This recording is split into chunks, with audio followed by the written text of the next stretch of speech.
Hello friends, computer ലിറ്ററസിയുമായി ബന്ധപ്പെട്ട് നമുക്ക് computer basics എന്ന ടോപ്പിക്കാണ് ഇന്ന് നമുക്ക് പഠിക്കാനുള്ളത്. അടിസ്ഥാനമായ പാഠങ്ങൾ നിങ്ങൾക്കൊക്കെ അറിയാവുന്ന സംഗതികളൊക്കെ തന്നെയാണ്.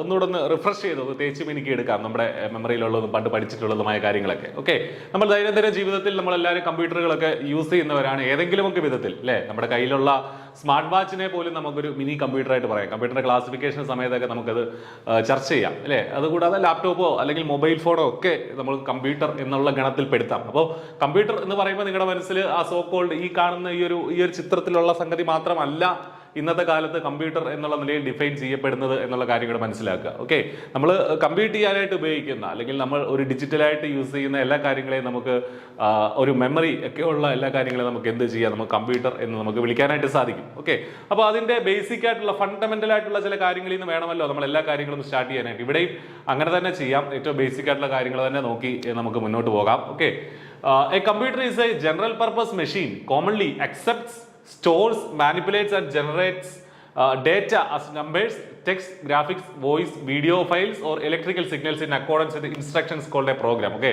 ഇത് വലിയ ഈ ഒരു ഡെഫിനിഷൻ കണ്ട് ഞെട്ടുകയൊന്നും വേണ്ട. ഒന്നുമില്ല, കമ്പ്യൂട്ടർ എന്ന് വെച്ചാൽ ഒരു ഇൻപുട്ട് സ്വീകരിച്ച് അതിനെ ഒന്ന് പ്രോസസ്സ് ചെയ്ത് ഒരു ഔട്ട്പുട്ട് തരുന്ന ഒരു മെഷീനാണ് എന്തെന്ന് പറയുന്നത്, കമ്പ്യൂട്ടർ എന്ന് പറയുന്നത്. ഓക്കെ, അതാണ് ഇവിടെ പറഞ്ഞിരിക്കുന്നത്. It's A general purpose machine. അത് പല പർപ്പസിന് യൂസ് ചെയ്യുന്ന ഒരു മെഷീനാണ്, ഒരു യന്ത്രമാണ്. ഓക്കെ, കോമൺലി അക്സെപ്റ്റ്സ്, അതായത് ഇൻപുട്സ് എന്തെങ്കിലുമൊക്കെ ഇൻപുട്ടായിട്ട് അത് അക്സെപ്റ്റ് ചെയ്യും. നമ്മൾ ടൈപ്പ് ചെയ്ത് കൊടുക്കുന്ന ലെറ്റേഴ്സോ അല്ലെങ്കിൽ മറ്റെന്തെങ്കിലുമൊക്കെ അത് ഇൻപുട്ടായിട്ട് അക്സെപ്റ്റ് ചെയ്യും. അതിനെ സ്റ്റോർ ചെയ്യാനുള്ള സൗകര്യം അവിടെയുണ്ട്, കമ്പ്യൂട്ടറിലുണ്ട്. അതിനെ മാനിപ്പുലേറ്റ് ചെയ്യും. മാനിപ്പുലേറ്റ് ചെയ്യുക വെച്ചാൽ അതിനെ ഒന്ന് മിനുക്കിയെടുത്ത് അല്ലെങ്കിൽ അതിനെ മറ്റേതെങ്കിലും രൂപത്തിൽ ഒന്ന് പ്രോസസ്സ് ചെയ്യും. അങ്ങനെയാണ് manipulation. Generates datas numbers. Okay, എന്നിട്ട് അതിൽ നിന്ന് പുറത്തേക്ക് ജനറേറ്റ് ചെയ്യും. എന്ത് നമ്പറുകളായിട്ടോ ടെക്സ്റ്റ് ആയിട്ടോ ഗ്രാഫിക്സ് ആയിട്ടോ വോയിസ് ആയിട്ടോ ഒക്കെ നമുക്ക് ജനറേറ്റ് ചെയ്ത് ചില കാര്യങ്ങൾ നമുക്ക് ഔട്ട്പുട്ടായിട്ട് കിട്ടും. ഇത് എങ്ങനെയാണ് ചെയ്യുന്നത്? In accordance with instructions called a program. Program എന്ന് പറയുന്ന മുൻകൂട്ടി ഡിഫൈൻ ചെയ്ത് നമ്മൾ വെക്കുന്ന പ്രോഗ്രാം എന്ന് പറയുന്ന ഒരു സെറ്റ് ഓഫ് ഇൻസ്ട്രക്ഷൻസ് ഉണ്ട്. അതിനെ ബേസ് ചെയ്തിട്ടാണ് കമ്പ്യൂട്ടർ ഈ പരിപാടികളൊക്കെ നടത്തുന്നത്. ഓക്കെ, ഈ ഒരു പ്രോസസ്സിങ്ങും എന്താണ് ഔട്ട്പുട്ടായിട്ട് വേണ്ടത് തുടങ്ങിയ കാര്യങ്ങളൊക്കെ ഈ പ്രോഗ്രാമിന്റെ പ്രീ ഡിഫൈൻഡ് ആയിട്ടുള്ള പ്രോഗ്രാമിന്റെ ബേസിസിലാണ് നടത്തുന്നത്. നമ്മളൊരു കമ്പ്യൂട്ടർ നോർമലി യൂസ് ചെയ്യുമ്പോൾ ഒരു പക്ഷേ ഇത് അറിയണമെന്നില്ല, നമ്മൾ ഇതിനുള്ളിൽ നടക്കുന്ന പ്രോഗ്രാം ഒന്നും അറിയണമെന്നില്ല. നമ്മൾ ജസ്റ്റ് എന്തെങ്കിലും ടൈപ്പ് ചെയ്ത് കൊടുക്കുന്നു, അതനുസരിച്ച് നമുക്കൊരു ഔട്ട്പുട്ട് കിട്ടുന്നു. പക്ഷേ ശരിക്കും അതിന് ഉള്ളിൽ ഒരു പ്രോഗ്രാം പ്രീ ഡിഫൈൻഡ് ആയിട്ടുണ്ട്. അതനുസരിച്ച് നമ്മൾ കൊടുക്കുന്ന ഇൻസ്ട്രക്ഷൻ അതനുസരിച്ച് മാറിയിട്ടാണ് നമുക്ക് എന്ത് കിട്ടുക, ഔട്ട്പുട്ടായിട്ട് കിട്ടുക. അപ്പോൾ കമ്പ്യൂട്ടറിന്റെ ബേസിക് ആയിട്ടുള്ള ഡെഫിനിഷൻ ഇതാണ്. പിന്നെ a computer is use to type documents, send emails and browse the internet. It also be use to handle accounting, database management, presentation schemes and so on. കമ്പ്യൂട്ടറിന്റെ ആപ്ലിക്കേഷൻസ് പറഞ്ഞാൽ തീരില്ല, അല്ലെ? നമ്മൾ ഇന്ന് ലോകത്തുള്ള എല്ലാ കാര്യങ്ങളും നമ്മൾ അനുഭവിക്കുന്ന എല്ലാ സൗകര്യങ്ങളും ആക്ച്വലി എന്താണ്, ഈ കമ്പ്യൂട്ടറുമായി റിലേറ്റ് ചെയ്ത സംഗതികളാണ്, അല്ലേ? സോ അതുകൊണ്ട് ഈ ഒരു കുറച്ച് വാക്കുകളിലൊന്നും നമുക്ക് കമ്പ്യൂട്ടറിന്റെ ആപ്ലിക്കേഷൻസ് പറഞ്ഞു നിർത്താനായിട്ട് സാധിക്കില്ല. ഇനി കമ്പ്യൂട്ടറുമായി ബന്ധപ്പെട്ട് ചില ബേസിക് ആയിട്ടുള്ള കാര്യങ്ങൾ പറയാം. ഫാദർ ഓഫ് ദി കമ്പ്യൂട്ടർ എന്ന് അറിയപ്പെടുന്നത് ചാൾസ് ബാബേജ് എന്ന മനുഷ്യനാണ്. അദ്ദേഹം ഏത് കാലഘട്ടത്തിൽ ജീവിച്ചിരുന്നതാണ്? 1791 to 1871. ഈ അടുത്തിടയ്ക്കൊന്നും അല്ല, നൂറ്റാണ്ടുകൾക്ക് മുമ്പ് ജീവിച്ചിരുന്ന മനുഷ്യനാണ്, അല്ലെ?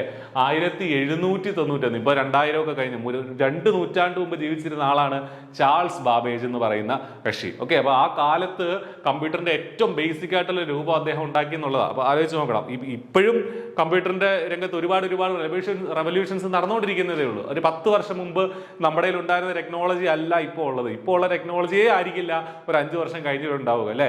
അപ്പോൾ അങ്ങനെ ടെക്നോളജി ഇങ്ങനെ ഓരോ ദിവസവും മാറിക്കൊണ്ടിരിക്കുന്ന കാലത്ത് 2 നൂറ്റാണ്ട് മുമ്പ് കമ്പ്യൂട്ടറിന്റെ ഏറ്റവും ബേസിക് ആയിട്ടുള്ള കാര്യങ്ങൾ ക്രിയേറ്റ് ചെയ്തൊരു കക്ഷിയാണ് എന്ന് പറയുന്നത് ചാൾസ് ബാബേജ് എന്ന് പറഞ്ഞ മനുഷ്യൻ എന്ന് പറയുന്നത്. ഓക്കെ, അപ്പൊ എന്തിനാണ് അദ്ദേഹത്തെ ഈ ഫാദർ ഓഫ് കമ്പ്യൂട്ടർ എന്ന് വിളിക്കുന്നത്? ഇതൊന്നും ചോദിക്കില്ല, എങ്കിലും പരീക്ഷകൾക്ക് ഇതൊന്നും ചോദിക്കാൻ സാധ്യതയില്ല, എങ്കിലും ഒന്ന് അറിഞ്ഞിരിക്കുന്നത് നല്ലതാണ്. Babbage is credited with creating the difference engine, the first mechanical machine which contributed to the development of more sophisticated electronic computers. അതായത് ഡിഫറൻസ് എഞ്ചിൻ എന്ന് പറഞ്ഞൊരു എഞ്ചിൻ ഇദ്ദേഹം ക്രിയേറ്റ് ചെയ്തു. അതൊരു മെക്കാനിക്കൽ ഡിവൈസ് ആയിരുന്നു. ഇന്നത്തെ കൂട്ടി ഇലക്ട്രോണിക്സോ അങ്ങനെയുള്ള സംഗതികളൊന്നും അന്നില്ല. അതൊരു മെക്കാനിക്കലായിട്ട് കാൽക്കുലേഷൻ നടത്തുന്ന ഒരു ഡിവൈസ് ആയിരുന്നു.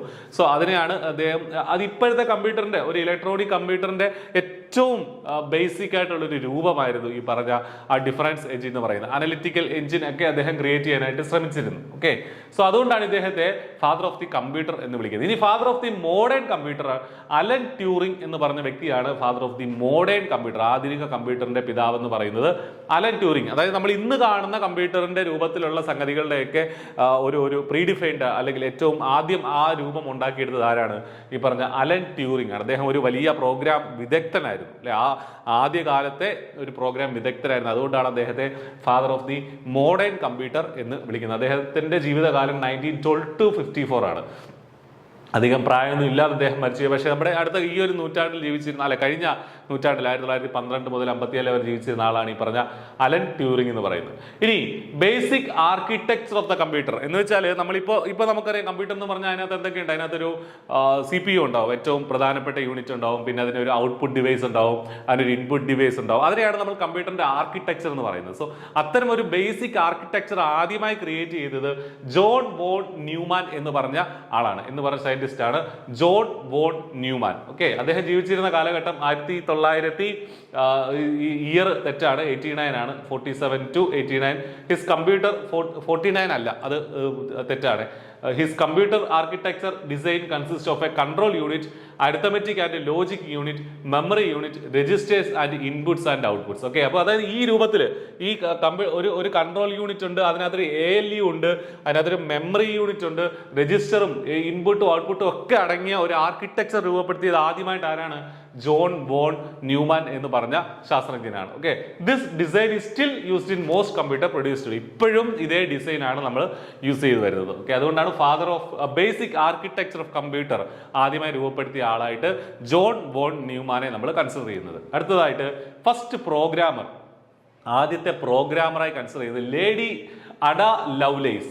അഡ ലവ്ലേസ് എന്ന് പറഞ്ഞ 1880കളിൽ ജീവിച്ചിരുന്ന ഒരു വ്യക്തിയാണ് അഡ ലവ്ലേസ് എന്ന് പറഞ്ഞ ഒരു lady. Okay, she was an English mathematician and writer, chiefly known for her works on Charles Babbage's proposed mechanical general purpose computer, the analytical engine. അതായത് ഇതേ ഒരു അനലിറ്റിക്കൽ എഞ്ചിൻ എന്ന് പറഞ്ഞൊരു കമ്പ്യൂട്ടർ പ്രപ്പോസ് ചെയ്തിരുന്നു. അതിന് വേണ്ടിയിട്ട് ചില പ്രോഗ്രാംസ് ആദ്യമായിട്ട് 1880കളിലാണ് ആദ്യമായിട്ട് എഴുതി ഉണ്ടാക്കിയ ആളാണ് ആരെന്ന് പറയുന്നത് ലേഡി അഡ ലവ്ലേസ് എന്ന് പറഞ്ഞ ആ ഒരു വ്യക്തി. ഓക്കെ, അതുകൊണ്ടാണ് നമ്മൾ ആദ്യത്തെ പ്രോഗ്രാമറായിട്ട് ഈ വ്യക്തിയെ നമ്മൾ കൺസിഡർ ചെയ്യുന്നത്. അപ്പോൾ അവരൊരു മാത്തമാറ്റീഷ്യൻ ആയിരുന്നു. ബേസിക്കലി നമ്മൾ മനസ്സിലാക്കേണ്ട കാര്യം കമ്പ്യൂട്ടർ പ്രോഗ്രാമുകളുടെ പിന്നണി എന്താണ് ആക്ച്വലി അതൊരു മാത്തമാറ്റിക്സ് ആണ്. മാത്തമാറ്റിക്സ് ആണ് എന്ന് പറയുന്നത് അതൊരു പ്രോഗ്രാമായിട്ട് നമ്മൾ പിന്നീട് കമ്പ്യൂട്ടർ സയൻസിലേക്ക് ക്രിയേറ്റ് ചെയ്യപ്പെടുകയാണ്. ഓക്കെ, അപ്പോൾ മാത്തമാറ്റീഷ്യൻസ് ആണ് ഈ പറഞ്ഞ പ്രോഗ്രാമറായിട്ട്. ആദ്യത്തെ പ്രോഗ്രാമർ ഒരു മാത്തമാറ്റീഷ്യൻ ആയിരുന്നു എന്നുള്ള കാര്യം കൂടെ അറിഞ്ഞിരിക്കുക. അവർ റൈറ്ററും കൂടെ ആയിരുന്നു. Okay, lady Ada Lovelace. ഇത് ചില പരീക്ഷകൾക്ക് ഇത് ചോദിച്ച് കണ്ടിട്ടുണ്ട്. ഓക്കെ, ഈ പേര് ഫസ്റ്റ് ഇലക്ട്രോണിക് കമ്പ്യൂട്ടർ, ആദ്യത്തെ ഇലക്ട്രോണിക് കമ്പ്യൂട്ടർ, അതായത് നമ്മുടെ കയ്യിൽ ഇന്നുള്ള കമ്പ്യൂട്ടറിന്റെ ആദ്യത്തെ രൂപം ഇലക്ട്രോണിക് കമ്പ്യൂട്ടർ ENIAC ആയിരുന്നു. ENIAC. ഓക്കെ, 1946 ഇത് പുറത്തിറക്കിയത്. JP Eckert and JW Mauchly at the university of Pennsylvania യൂണിവേഴ്സിറ്റിയിലാണ് ഈ ഒരു ENIAC എന്ന് പറഞ്ഞൊരു കമ്പ്യൂട്ടർ ക്രിയേറ്റ് ചെയ്തത്. അതാണ് ആദ്യത്തെ ഇലക്ട്രോണിക് കമ്പ്യൂട്ടർ എന്ന് മനസ്സിലാക്കുക. First computer for the home user, അതായത് വീടുകളിൽ യൂസ് ചെയ്യാനായിട്ട് ആദ്യമായ കമ്പ്യൂട്ടർ IBM ആണ് പുറത്തിറക്കിയത്. IBM എന്ന കമ്പനിയാണ്, ഇന്നും IBM ഉണ്ട്, വലിയ കമ്പനിയാണ്. സോ IBM ആണ് പുറത്തിറക്കിയത്. 1981 IBM ആദ്യമായിട്ട് വീടുകളിൽ കമ്പ്യൂട്ടർ യൂസ്. അപ്പോൾ ലോകത്ത് ആദ്യമായിട്ട് വീടുകളിൽ കമ്പ്യൂട്ടർ യൂസ് ചെയ്തത്. നമ്മൾ നേരത്തെ ഈ പ്രോഗ്രാമിംഗൊക്കെ 1880കളിലും ഒക്കെയാണ് ചാൾസ് ബാബേജ് ഒക്കെ ജീവിച്ചിരുന്നത് അല്ലേ. പക്ഷേ ഒരുപാട് പഠനങ്ങളൊക്കെ കഴിഞ്ഞ് ഏറ്റവും അവസാനം വീടുകളിൽ യൂസ് ചെയ്ത് വെറും 30-40 വർഷമായിട്ടേ ഉള്ളൂ. 1981 അങ്ങനെ ഒരു ആദ്യത്തെ വീട്ടിൽ ഉപയോഗിക്കാവുന്ന കമ്പ്യൂട്ടർ ക്രിയേറ്റ് ചെയ്തത്. ഏത് കമ്പനിയാണ്? IBM ആണത് ക്രിയേറ്റ് ചെയ്തത്. ഓക്കെ, ഇനി ഫംഗ്ഷനിങ് ഓഫ് എ കമ്പ്യൂട്ടർ. നമ്മളിപ്പോൾ ബേസിക് ആയിട്ട് കമ്പ്യൂട്ടറിന്റെ ചില ബേസിക് ആയിട്ടുള്ള ചില കാര്യങ്ങൾ, ഫാദർ ഓഫ് കമ്പ്യൂട്ടർ, ആദ്യത്തെ ആരായിരുന്നു, ആ ആർക്കിടെക്ചറിന്റെ ഒക്കെ പിന്നിലുണ്ടായിരുന്ന ആരും, തുടങ്ങിയ കാര്യങ്ങളൊക്കെ കണ്ടു. ഇനി നമുക്ക് കമ്പ്യൂട്ടറിന്റെ ചില പ്രവർത്തനങ്ങളെ കുറിച്ച് പഠിച്ചു തുടങ്ങാം. So functioning of computer, the basic functioning എങ്ങനെയാണെന്ന് വെച്ചാൽ എങ്ങനെയാണ് കമ്പ്യൂട്ടർ വർക്ക് ചെയ്യുന്നത് എന്നുള്ളതാണ് ഞാനിവിടെ പറയുന്നത്. അപ്പോൾ ആദ്യത്തെ computer performs 4 basic functions. Okay, 4 basic അടിസ്ഥാന ഫംഗ്ഷൻസ് ആണ് കമ്പ്യൂട്ടർ പെർഫോം ചെയ്യുന്നത്. എന്തൊക്കെയാണത്? ഇൻപുട്ട്, ആദ്യത്തേത് ഇൻപുട്ട് ആണ്. Information or data that is entered into a computer is called input. അതായത് നമ്മളിപ്പോൾ ഒരു ഡേറ്റ നമ്മളിപ്പോൾ ഇന്റർനെറ്റിൽ സെർച്ച് ചെയ്യാനായിട്ട് ദ ക്യാപിറ്റൽ ഓഫ് ഇന്ത്യ എന്ന് അടിച്ചു കൊടുക്കുന്നു. സോ അതൊരു ഇൻപുട്ടാണ്, നമ്മൾ കമ്പ്യൂട്ടറിന് കൊടുക്കുന്ന ഒരു ഇൻപുട്ടാണ്. അതൊരു ഇൻഫർമേഷനും അതൊരു ഡേറ്റയും കൂടെയാണ് അല്ലേ. അതെ, സോ അതിനെയാണ് ഇൻപുട്ട് എന്ന് പറയുന്നത്. It sends data and instructions to the central processing unit, CPU എന്ന് പറഞ്ഞ സെൻട്രൽ പ്രോസസിംഗ് യൂണിറ്റിലേക്ക് ഈ ഡേറ്റനെ കൊടുക്കും അല്ലെ. നമ്മൾ അങ്ങോട്ടാണ് കൊടുക്കുന്നത്. ഓക്കെ, നമ്മൾ മോണിറ്ററിൽ നമുക്കിത് കാണാമെങ്കിലും ശരിക്കും നമ്മൾ ഈ ടൈപ്പ് ചെയ്ത് ഇൻപുട്ട് എങ്ങോട്ടാണ് പോകുന്നത്? നമ്മുടെ CPU-യിലേക്കാണ് ഇൻപുട്ട് പോകുന്നത്. ദെൻ പ്രോസസിംഗ്, രണ്ടാമത്തെ പ്രവൃത്തി എന്താണ്? രണ്ടാമത്തെ ഫംഗ്ഷനിങ് എന്താണ്? പ്രോസസ് ചെയ്യും. നമ്മൾ കൊടുത്ത ഡേറ്റനെ അത് ഈ കമ്പ്യൂട്ടർ പ്രോസസ് ചെയ്യും. It is A sequence of actions taken on data to convert into information which is meaningful to the user. It can be calculations, comparisons or decisions taken by the computer. Okay, അപ്പോൾ നമ്മളിപ്പോൾ where is the capital of India എന്ന് പറഞ്ഞ് type ചെയ്ത് കൊടുത്താൽ ഉടനെ തന്നെ CPU അത് എന്ത് ചെയ്യും? അത് നമ്മളൊരു വെബ് ബ്രൗസറിലായിരിക്കും ടൈപ്പ് ചെയ്ത് കൊടുക്കുക, CPU അത് പ്രോസസ് ചെയ്ത് പിന്നെ ഇത് വെബ് ബ്രൗസർ ആ പണി നടത്തിക്കോളും. അവരതൊരു മീനിങ് ഡേറ്റ ആക്കി എടുത്ത് നമുക്ക് വേണ്ട ഉത്തരം അവർ തരും അല്ലേ. സോ ആ ഒരു പ്രോസസ്സിങ്ങിനെയാണ് നമ്മൾ ആ ഒരു പ്രവർത്തനത്തെ പ്രോസസ്സിംഗ് എന്ന് പറയുന്നത്. നമ്മൾ കൊടുത്ത ഡേറ്റ ഇപ്പൊ അല്ലെങ്കിൽ നമ്മളൊരു കാൽക്കുലേഷൻ നടത്തുകയാണ് 3+2 എന്ന് കൊടുത്തു കഴിഞ്ഞാൽ അത് പ്രോസസ് ചെയ്ത് അത് 5 ആണെന്ന് നമുക്ക് കിട്ടണം അല്ലേ. സോ അതാണ് രണ്ടാമത്തെ function, the processing of the information we input to the computer. നമ്മൾ കമ്പ്യൂട്ടറിലേക്ക് കൊടുത്ത കാര്യങ്ങളുടെ പ്രോസസ്സിംഗ് ആണ് രണ്ടാമത്തെ ഫംഗ്ഷനിങ്. മൂന്നാമത് ഔട്ട്പുട്ട്. പിന്നെ എന്താ നമുക്ക് കിട്ടുക? ഔട്ട്പുട്ട് ആണ് കിട്ടുക. It makes processed data available to the user. It is mainly use to display the decide result to the user as per the input instructions. അപ്പോൾ where is the capital of India എന്ന് അടിച്ചു കൊടുക്കുമ്പോൾ നമുക്ക് ഏറ്റവും അവസാനം ന്യൂഡൽഹി എന്നൊരു പേര് നമുക്ക് കിട്ടും ഇല്ലേ. സോ അതാണ് അതിൻ്റെ ഒരു ഔട്ട്പുട്ട്. അത് എല്ലാ തവണയും ഇങ്ങനെ ഡിസ്പ്ലേ ആയിട്ട് കിട്ടണമെന്നില്ല. നമ്മളിപ്പോൾ ഒരു പാട്ട് സെർച്ച് ചെയ്താൽ ആ പാട്ട് ചിലപ്പോൾ നമുക്ക് വോയിസ് ആയിട്ട് നമുക്ക് കേൾക്കാം അല്ലേ.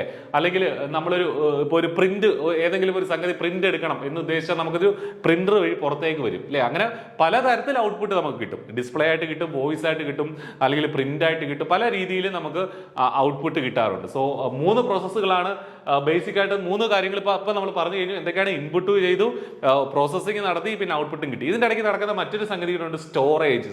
നാലാമത്തെ ഫംഗ്ഷനിങ് അതാണ് storage. It stores data and programs permanently. അതായത് ചില കാര്യങ്ങൾ സ്റ്റോർ ചെയ്ത് വെക്കും. നമ്മൾ ചില കാര്യങ്ങൾ കമ്പ്യൂട്ടറിലേക്ക് സ്റ്റോർ ചെയ്ത് വെക്കില്ലേ, നമ്മുടെ ഫോട്ടോസും ഒക്കെ കാര്യങ്ങൾ കമ്പ്യൂട്ടറിൽ സ്റ്റോർ ചെയ്ത് വെക്കാറുണ്ട് അല്ലേ. സോ ഇറ്റ് സ്റ്റോർസ് ഡേറ്റ, അതും കമ്പ്യൂട്ടറിന്റെ ഒരു ഫംഗ്ഷനിങ് ആണ്, സ്റ്റോർ ചെയ്യുക എന്നുള്ളത്. It is use to store information during the time of program execution and possible to get any type of information from it. Okay, അപ്പോൾ നമ്മൾ ഒരു പർട്ടിക്കുലർ സംഗതി കമ്പ്യൂട്ടറിലേക്ക് ഇൻപുട്ട് ചെയ്ത് കൊടുത്താൽ അത് കളയുന്നില്ല, അത് മാഞ്ഞു പോകുന്നില്ല, അത് അവിടെ ഉണ്ടാവും. അതിനെ ബേസ് ചെയ്തിട്ടാണ് ഈ പ്രോസസ്സിങ്ങും മറ്റ് സംഗതികളൊക്കെ നടക്കുക. ഔട്ട്പുട്ടൊക്കെ കിട്ടുന്നത് വരെ ആ ഇൻഫർമേഷൻ അവിടെ ഉണ്ടാവും. അതിനകത്ത് സ്റ്റോർ ചെയ്ത് വെക്കാനുള്ള കഴിവും കൂടെ വേണം. സോ നമ്മൾ ഫോട്ടോയൊക്കെ സ്റ്റോർ ചെയ്ത് വെക്കുന്നത് മാത്രമല്ല, അല്ലാതെ തന്നെ നമ്മൾ എന്ത് ഇൻഫർമേഷൻ കൊടുത്തോ അത് സ്റ്റോർ ചെയ്ത് വെച്ച് അതിലാണ് എന്ത് നടത്തുന്നത്? പ്രോസസ്സിംഗ് നടത്തുന്നത്. സോ ഇതാണ് 4 ബേസിക് ഫംഗ്ഷനിങ് എന്ന് പറയുന്നത്. ഏതൊക്കെയാണ് നമ്മൾ പഠിച്ചത്? ഫസ്റ്റ് ഇൻപുട്ട്, രണ്ടാമത് പ്രോസസ്സിംഗ്, മൂന്നാമത് ഔട്ട്പുട്ട്, നാലാമത് സ്റ്റോറേജ്. ഈ 4 ബേസിക് ആയിട്ടുള്ള ഫംഗ്ഷനിങ്. ഇത് അറിഞ്ഞിരിക്കണം. 4 ബേസിക് ഫംഗ്ഷൻസ് ആണ് കമ്പ്യൂട്ടറിനുള്ളത്: input, processing, output and storage. അത് ഇവിടെ ഒരു ചാർട്ടായിട്ട് കാണിച്ചിട്ടുണ്ട്. ഇൻപുട്ട് ഫംഗ്ഷൻ, ഇൻപുട്ട് ഏതൊക്കെ ഡിവൈസ് വെച്ച് നടത്താൻ പറ്റും? കീബോർഡ് വെച്ച്, മൗസ് വെച്ച്, മൈക്രോഫോൺ വെച്ച്, സ്കാനർ, ക്യാമറ, സെൻസർ, ഇതൊക്കെ ഇൻപുട്ട് ഡിവൈസുകളാണ്. ദെൻ പ്രോസസ്സിംഗ് ദ ഡേറ്റ നമ്മൾ പ്രോസസ്സ് ചെയ്യും. അതിനുശേഷം ഔട്ട്പുട്ട് കിട്ടും. ഔട്ട്പുട്ട് എങ്ങനെയാണ് കിട്ടുക? ഔട്ട്പുട്ട് ഡിവൈസുകൾ വരിക. അത് ഏതൊക്കെ ഔട്ട്പുട്ട് ഡിവൈസുകൾ ആവാം? Monitor, printer, speaker, headphone, screen projector, plotter തുടങ്ങിയ കാര്യങ്ങളൊക്കെ എന്താണ്? ഔട്ട്പുട്ട് ഡിവൈസുകളാണ്. ഇതിന്റെ ഇടയ്ക്ക് നടക്കുന്ന മറ്റൊരു സംഗതിയാണ് ഡേറ്റ സ്റ്റോറേജ്. അത് റാമിലും ആകാം അല്ലെങ്കിൽ റോമിലും ആകാം. എന്താണ് റോം എന്നൊക്കെയുള്ളത് നമ്മൾ പിന്നീട് പഠിക്കും അല്ലേ. റീഡ് ഓൺലി മെമ്മറിയും റാൻഡം ആക്സസ് മെമ്മറിയും. Then it is stored in HDD, SSD, memory cards, pen drives, optical disc തുടങ്ങിയ കാര്യങ്ങളിലൊക്കെ ഇത് സ്റ്റോർ ചെയ്ത് വെക്കാൻ സാധിക്കും. So basic functioning of computer വളരെ ഇമ്പോർട്ടൻ്റ് ആണ്, നിങ്ങൾ അറിഞ്ഞിരിക്കണം. ഓക്കെ, ഇനി നമുക്ക് പഠിക്കാനുള്ളത് ജനറേഷൻസ് ഓഫ് കമ്പ്യൂട്ടർ എന്ന് പറഞ്ഞൊരു ടോപ്പിക്കാണ്. ജനറേഷൻസ് ഓഫ് കമ്പ്യൂട്ടർ, അതായത് കമ്പ്യൂട്ടറിന്റെ പല തലമുറ.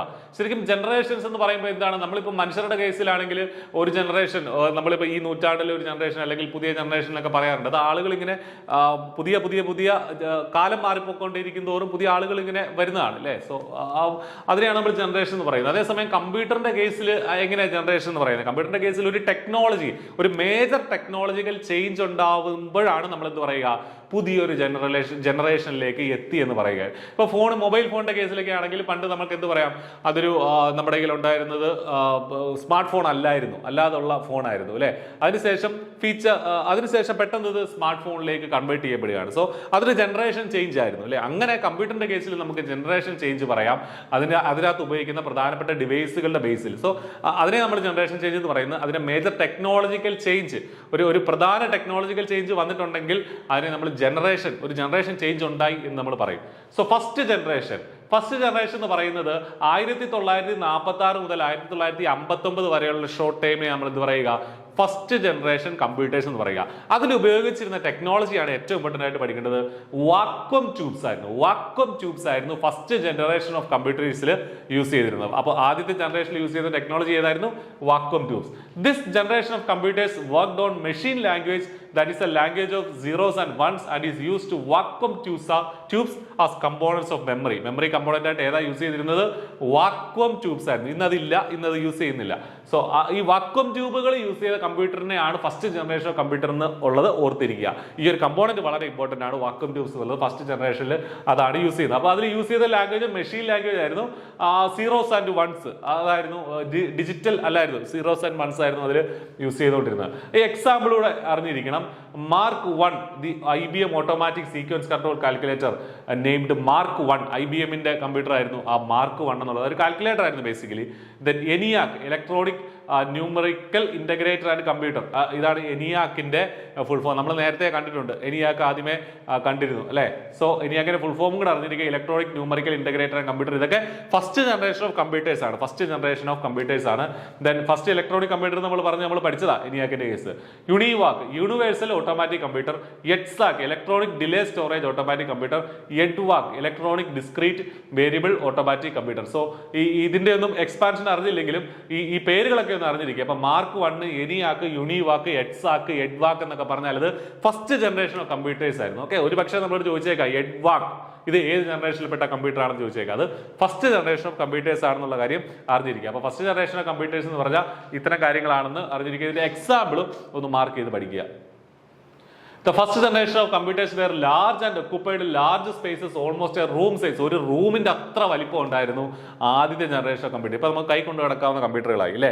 സോ ആദ്യത്തെ കമ്പ്യൂട്ടർ എന്ന് പറഞ്ഞാൽ റൂമിന്റെ വലിപ്പമുള്ള കമ്പ്യൂട്ടറുകളായിരുന്നു ഉണ്ടായിരുന്നത്. സോ എന്തായിരുന്നു ആദ്യത്തെ കമ്പ്യൂട്ടറിന്റെ ഏറ്റവും വലിയ പ്രത്യേകത? ഫസ്റ്റ് ജനറേഷൻ ഓഫ് കമ്പ്യൂട്ടേഴ്സിന്റെ വാക്വം ട്യൂബുകളായിരുന്നു അതിൽ യൂസ് ചെയ്തുകൊണ്ടിരുന്നത്. അതിന്റെ എക്സാമ്പിൾസും കൂടി അറിഞ്ഞിരിക്കുക. ഇനി സെക്കൻഡ് ജനറേഷനിലേക്ക് പോകാം.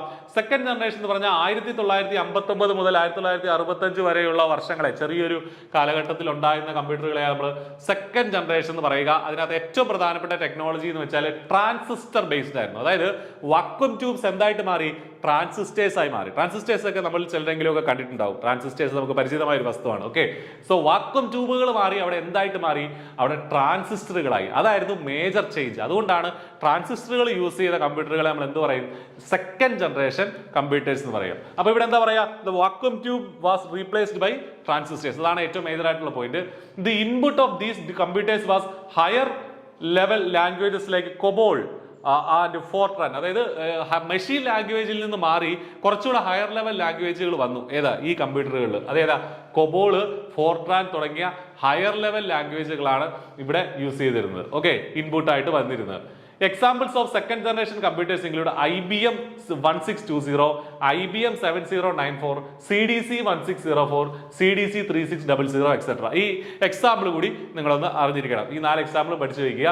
IBM 1620, IBM 7094, CDC 1004, 1604, CDC 3600 ഒക്കെയാണ് സെക്കൻഡ് ജനറേഷൻ കമ്പ്യൂട്ടേഴ്സിന്റെ എക്സാമ്പിൾ. അതിൽ ഏതാ യൂസ് ചെയ്തിരുന്നത്? Transistors. The processing speed of second generation computers was faster than first generation computers. അത് ഒബ്വിയസ് ആണ്. ഫസ്റ്റ് ജനറേഷനിൽ നിന്ന് കുറച്ചുകൂടെ സ്പീഡുള്ള കമ്പ്യൂട്ടറുകളാണ് എന്തെന്ന് പറയുന്നത്? സെക്കൻഡ് ജനറേഷൻ കമ്പ്യൂട്ടേഴ്സ് എന്ന് പറയുന്നത്. ദെൻ തേർഡ് ജനറേഷന്റെ കാലഘട്ടം എന്ന് പറയുന്നത് 1965 മുതൽ 1971 വരെയുള്ള കാലഘട്ടത്തെ നമ്മൾ എന്ത് പറയുക? തേർഡ് ജനറേഷൻ ഓഫ് കമ്പ്യൂട്ടേഴ്സ് എന്ന് പറയുക. അതിനകത്ത് പ്രധാനപ്പെട്ട ടെക്നോളജി ഇതാണ്. Integrated circuit based IC chips, integrated circuits base ചെയ്ത കമ്പ്യൂട്ടറുകളാണ് എന്തെന്ന് പറയുന്നത്? Third generation computers. ഇന്റഗ്രേറ്റഡ് സർക്യൂട്ട്സും ഇലക്ട്രോണിക്സുമായി ബന്ധപ്പെട്ട് പരിചയമുള്ളവർക്ക്, അതൊക്കെ ഇലക്ട്രോണിക്സ് പഠിച്ചിട്ടുള്ളവർക്ക് എല്ലാം അറിയാവുന്ന സുപരിചിതമായ ഒരു സംഗതിയാണെന്ന് പറയുന്നത് ഇന്റഗ്രേറ്റഡ് സർക്യൂട്ട്സ് എന്ന് പറയുന്നത്. സോ അത് യൂസ് ചെയ്ത, അത്തരം ടെക്നോളജി അഡാപ്റ്റ് ചെയ്ത ആ ഒരു ജനറേഷൻ ഓഫ് കമ്പ്യൂട്ടേഴ്സിനെ എന്ത് പറയുക? തേർഡ് ജനറേഷൻ ഓഫ് കമ്പ്യൂട്ടേഴ്സ് എന്ന് പറയുക. They employ ICs or integrated circuits. Integrated circuits വന്നു എന്നുള്ളതാണ് അവിടുത്തെ ഏറ്റവും മേജർ ആയിട്ടുള്ള point. And integrated circuit is a small device that can include thousands of devices like transistor, resistance, capacitors and other circuit elements built on a single thin slice of silicon elements that make up a computer. അപ്പോൾ ചെറിയൊരു സ്ഥലത്ത് ഒരുപാട് കമ്പോണൻസിന്റെ ഉപയോഗങ്ങൾ നമുക്ക് വരുത്താൻ പറ്റുന്ന ഒരു സർക്യൂട്ടാണ് എന്ന് പറയുന്നത് ഇന്റഗ്രേറ്റഡ് സർക്യൂട്ട് എന്ന് പറയുന്നത്. The invention of ICs made it possible to fit thousands of circuit elements into a small region, leading to the reduction in the size of the computers eventually. അതായത് ആയിരക്കണക്കിന് കമ്പോണൻസ് ചെറിയൊരു സ്പേസിലേക്ക് ഒതുക്കാനായിട്ട് നമുക്ക് സാധിച്ചു. എന്ത് വെച്ചിട്ട്?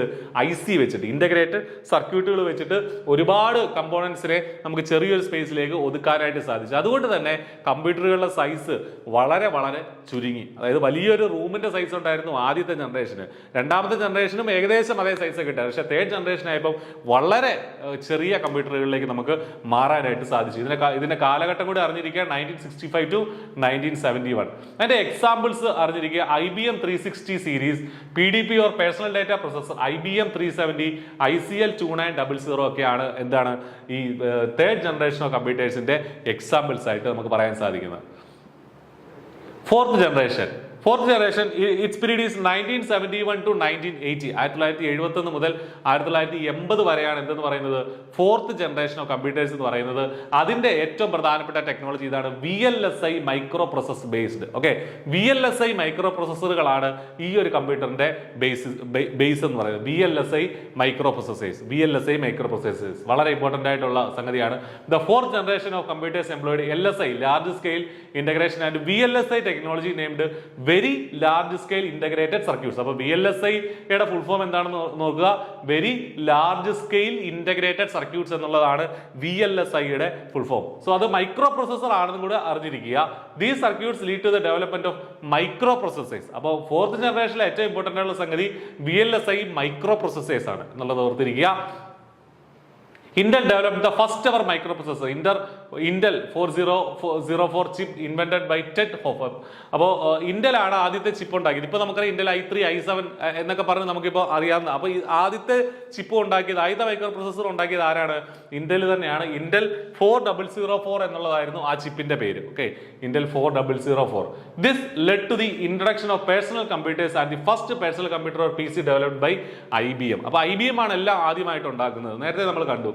So ഈ മൈക്രോ പ്രോസസർ വന്നതോടുകൂടി, VLSI microprocessor വന്നതോടുകൂടി ചെറിയ പേഴ്സണൽ കമ്പ്യൂട്ടറുകൾ നമുക്ക് ഡെവലപ്പ് ചെയ്യാമെന്നായി. സോ പേഴ്സണൽ കമ്പ്യൂട്ടേഴ്സ് ഡെവലപ്പ് ചെയ്തു. അത് IBM ആണ് അത് ഡെവലപ്പ് ചെയ്തത്. These computers were thus very compact and thereby required a small amount of electricity to run, also becoming capable of performing many high-level tasks and computations. അപ്പോൾ ഈ microprocessor വന്നതോടുകൂടി ഇതിന്റെ computing capacity വളരെയധികം പല മടങ്ങ് increase ചെയ്തു. So അതുകൊണ്ട് തന്നെ വളരെ കോമ്പാക്റ്റ് ആയി, ചെറിയ ഇലക്ട്രിസിറ്റി മതിയെന്നായി. നേരത്തെയൊക്കെ ഒരുപാട് ഇലക്ട്രിസിറ്റിയുടെ ആവശ്യം ഉണ്ടായിരുന്നു. ഇപ്പോൾ ചെറിയ ഇലക്ട്രിസിറ്റി വെച്ചിട്ട് നമുക്ക് ഈ കമ്പ്യൂട്ടർ, ചെറിയ ബാറ്ററികളൊക്കെ വെച്ചിട്ട് ഈ കമ്പ്യൂട്ടറുകൾ വർക്ക് ചെയ്യാം എന്നുള്ളതായി ഈ മൈക്രോ പ്രോസസ്സറുകൾ വന്നതോടുകൂടി. എക്സാമ്പിൾസ് കൂടെ പഠിച്ചു വെക്കുക. ഓക്കെ, എക്സാമ്പിൾസ് ഇവിടെ പറയുന്നേ ഉള്ളൂ. The examples of fourth generation computers are Apple II, the first IBM computer, then Star 1000 Cray X MP super computer and many more. ഇതൊക്കെയാണ് അതിന്റെ എക്സാമ്പിൾസ് ആയിട്ട് നമുക്ക് പറയാനായിട്ട് സാധിക്കും. Then fifth generation of computers, ഇതിന്റെ പീരീഡ് എന്ന് പറഞ്ഞാൽ ഇപ്പോഴും നടക്കുന്നത് നമ്മൾ ഫിഫ്ത്ത് ജനറേഷൻ ഓഫ് കമ്പ്യൂട്ടേഴ്സ് എന്നുള്ള കാര്യമാണ് ഇപ്പോഴും നമ്മൾ മുന്നോട്ട് പോകുന്നത്. ഓക്കെ, ദെൻ 1980 ടു നൗ, അതായത് ഇപ്പോൾ 1980 മുതൽ ഉള്ള ആ ഒരു കാലഘട്ടത്തെ എന്ത് പറയുക, ഫിഫ്ത്ത് ജനറേഷൻ ഓഫ് കമ്പ്യൂട്ടേഴ്സ് എന്ന് നമ്മൾ പറയുക. ULSI മൈക്രോ പ്രോസസർ എന്നുള്ളതാണ് ഇതിന്റെ ഏറ്റവും ഇമ്പോർട്ടൻ്റ് ആയിട്ടുള്ള കമ്പോണന്റ്. മൈക്രോ പ്രോസസർ തന്നെയാണ്. ഫോർത്ത് ജനറേഷനിൽ അത് VLSI ആയിരുന്നെങ്കിൽ, അതായത് very large scale integrated circuit ആയിരുന്നെങ്കിൽ, ഇവിടെ അത് LSI ആയി. എന്താണ് ULSI? Ultra large scale integrated circuits ആണ് ULSI മൈക്രോ പ്രോസസർ എന്ന് പറയുന്നത്. It is based on artificial ഇന്റലിജൻസും കൂടി ഇതിനകത്ത് ഇന്റഗ്രേറ്റ് ചെയ്യാനായി. സോ ആർട്ടിഫിഷ്യൽ ഇന്റലിജൻസും ULSI മൈക്രോ പ്രോസസറും ഒക്കെ വരുന്നത് ഏത് ജനറേഷനിലാണ്? ഫിഫ്ത്ത് ജനറേഷൻ ഓഫ് കമ്പ്യൂട്ടേഴ്സിലാണ്. These are present generation of computers and are the most advanced ones which have made our lives more manageable and convenient. നമ്മുടെ ഇപ്പോഴത്തെ എല്ലാവിധമായ ടെക്നോളജിക്കൽ അഡ്വാൻസ്മെന്റിന്റെയും പിറകിൽ ഈ ഒരു ജനറേഷൻ ഓഫ്, ഈ ഫിഫ്ത്ത് ജനറേഷൻ ഓഫ് കമ്പ്യൂട്ടേഴ്സ് ആണ് എന്നുള്ള കാര്യം ഓർക്കുക. അപ്പോൾ ഇപ്പോൾ നിലവിലുള്ളത് ഏത് ജനറേഷൻ ഓഫ് കമ്പ്യൂട്ടേഴ്സ് ആണ്? ഫിഫ്ത്ത് ജനറേഷൻ ഓഫ് കമ്പ്യൂട്ടേഴ്സ് ആണ്. അത് ഏത് ടെക്നോളജിയാണ് പ്രധാനമായിട്ടും അതിലുള്ളത്? ULSI മൈക്രോ പ്രോസസറുകളാണ്. തുടങ്ങിയ കാര്യങ്ങളെ അറിഞ്ഞിരിക്കുക. The devices from the fifth generation are faster, cost effective, utilize lesser electricity and are effortlessly portable and convenient to use. ഏറ്റവും സോഫിസ്റ്റിക്കേറ്റഡ് ആയിട്ടുള്ള ടെക്നോളജിയാണ് ഈ പറഞ്ഞ ഫിഫ്ത്ത് ജനറേഷൻ ഓഫ് കമ്പ്യൂട്ടേഴ്സ് എന്ന് പറയുക. Artificial intelligence is being applied in devices currently which has allowed millions of task to be accomplished within seconds on a device and employs the devices with the ability to think for themselves. അതായത് അവർക്ക് കമ്പ്യൂട്ടറിന് സ്വന്തമായി ചിന്തിക്കാനുള്ള ശക്തി പോലും കഴിവ് പോലും artificial intelligence വഴി കൈവന്നിരിക്കുകയാണ്. So artificial ഇന്റലിജൻസും ഒക്കെ ഈ 5th ജനറേഷൻ ഓഫ് കമ്പ്യൂട്ടേഴ്സിലാണ് ഉള്ളതെന്നുള്ള കാര്യം ഓർക്കുക. Okay, then the 5th generation computers use ULSI or ultra large scale integration chips where millions of transistors can be placed in a single IC in ULSI chips. Okay, then examples of the 5th generation computers include Intel P4, AMD Athlon, i3 to i10, പല i3, i5, i7, i10 തുടങ്ങിയ കാര്യങ്ങളൊക്കെ 5th generation കമ്പ്യൂട്ടേഴ്സിലാണ് വരുന്നത്. Okay, അപ്പോൾ ഇത്രയും കാര്യങ്ങളാണ് generations of കമ്പ്യൂട്ടേഴ്സുമായി ബന്ധപ്പെട്ട് നമുക്ക് പഠിക്കാനുള്ളത്. 1st generation, 2nd generation, 3rd generation, 4th and 5th. ഇപ്പം നിലവിൽ നടക്കുന്നത് 5th ജനറേഷനാണ്. 5th ജനറേഷനിലാണ് എന്തെന്ന് പറയുന്ന ആർട്ടിഫിഷ്യൽ ഇന്റലിജൻസ് ഉൾപ്പെടെയുള്ള കാര്യങ്ങളുള്ളത് എന്നുള്ള കാര്യങ്ങളോടൊക്കെ മനസ്സിലാക്കുക. ബാക്കി കാര്യങ്ങൾ നമുക്ക് അടുത്ത ക്ലാസ്സിൽ ചർച്ച ചെയ്യാം. Okay, thank you.